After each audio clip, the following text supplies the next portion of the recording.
Sir বাইরে এত police দেখলাম, আমাকে ধরলে তো মারি বলবে না স্যার। আর যেরকম করে পারেন আমাকে একটু বাইরে করে দেন না। মারে ফেলায় আসলি তো খুব মন খারাপ লাগতেছে স্যার।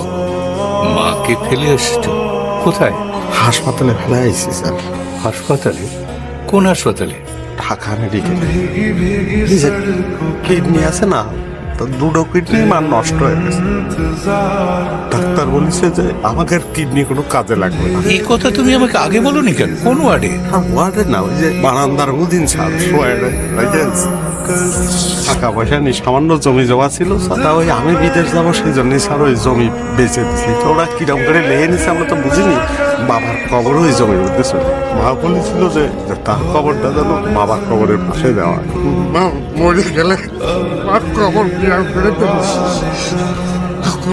স্যার। মার কবরটা স্যার করে দেবো স্যার, একটু বাড়ি করে দেবো স্যার।